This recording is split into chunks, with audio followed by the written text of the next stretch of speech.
बिस्मिल्लाहिर्रहमानिर्रहीम। अस्सलामु अलैकुम my dear student. Math new book जो न्यू सिलेबस आ चुका है और क्लास 9th।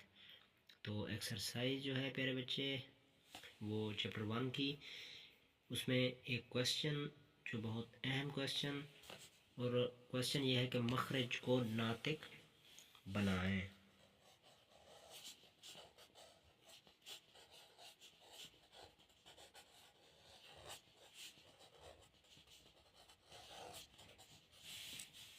सवाल जो है वो है 13/4 + 3 का जज़र। अब बच्चे आपने मखरज, ये मखरज है, अब आपने इस मखरज को क्या करना है, नातिक बनाना है, यानी रैशनलाइजेशन जो होती है उसको, यानी द प्रोसेस ऑफ सिंप्लीफाइंग। आपने इस सवाल को क्या करना है, सिंप्लीफाई करना है। तो सबसे पहले आप यहाँ पे जो इंग्लिश मीडियम के हैं उन्होंने लिखना है सॉल्यूशन, और जो उर्दू मीडियम वाले होते हैं उन्होंने लिखना है यहाँ पे हल। प्यारे बच्चों, हल लिखने के बाद आपने इक्वल से स्टार्ट करना है। इक्वल लगाने के बाद आपने एक दफ़ा एज इट इज़ उसी रकम को क्या करना होता है, लिख देना होता है। आप देखें प्यारे बच्चे, तो ये सारी चीज़ें इक्वल जो हैं वो बिल्कुल सेम नीचे तक, जहाँ तक भी आपका सवाल जाए तो इसी तरीके से ये साथ साथ चलते जाए। तो आप देखें सेम वही चीज़ लिखी यहाँ पे। अब मल्टीप्लाई कर देना है इसी चीज़ का, आपने अब क्या करना है, रैशनलाइजेशन करनी है इसी चीज़ की। तो ये 4, अब यहाँ पे साइन जो है वो क्या हो जाएगा, चेंज हो जाएगा, माइनस हो जाएगा। अब 3 का जज़र डिवाइडेड बाय 4 और फिर -3 का जज़र।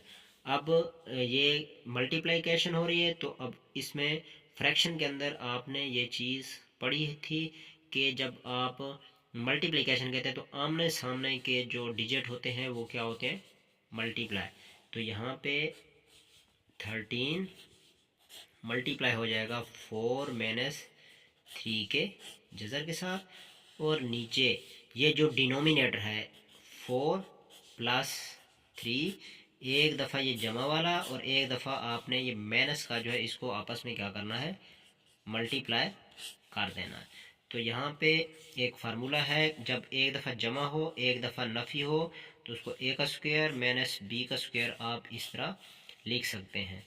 यानी अब आप देखें a का a जमा b इंटू a - b, यानी जमा एक दफ़ा जमा की अलामत हो एक दफ़ा नफ़ी की अलामत हो, तो आप इस रकम को इस तरह लिख सकते हैं, a का स्क्वायर - b का स्क्वायर। तो अब देखें प्यारे बच्चे, ये 13, 4 वैसे का वैसे ऊपर, -3 का जज़र, फिर ये ब्रैकेट क्या होगी, क्लोज हो गई। अब देखें ये, इसको मैं इस फॉर्म में लिखने की, यानी इस फार्मूला के मुताबिक इसको मैं चेंज करने लगा। अब यहाँ पे 4, तो ये क्या हो जाएगा, a का स्क्वायर यानी 4 का स्क्वायर, और फिर -b का स्क्वायर, तो b की जगह पे क्या है 3, तो 3 का भी स्क्वायर। तो चलें प्यारे बच्चे, यहाँ पे 13 ब्रैकेट स्टार्ट माइनस फिर 3 का जज़र ब्रैकेट क्लोज, और फिर आप देखें 4 का जब आप मुरब्बा लेंगे स्क्वायर लेंगे, 4 4 का 16 माइनस ये स्क्वायर इस जज़र के साथ क्या हो जाएगा, कैंसिल हो जाएगा, तो यहाँ बच जाएगा 3। आप देखें 13 4 - 3 का जज़र, और नीचे 16 में से 3 निकालें तो यहाँ पे क्या बचेगा, 13 ही बचेगा। तो अब ये 13 से क्या हो जाएगा, कैंसिल, और जो आपके पास आंसर बचेगा वो है 4 - 3 का जज़र। ये इसका क्या है प्यारे बच्चों, आंसर। उम्मीद है कि आपको वीडियो अच्छी लगी होगी। मिलते हैं नेक्स्ट वीडियो में, तब तक के लिए आप हमें दें इजाज़त। अल्लाह हामिद।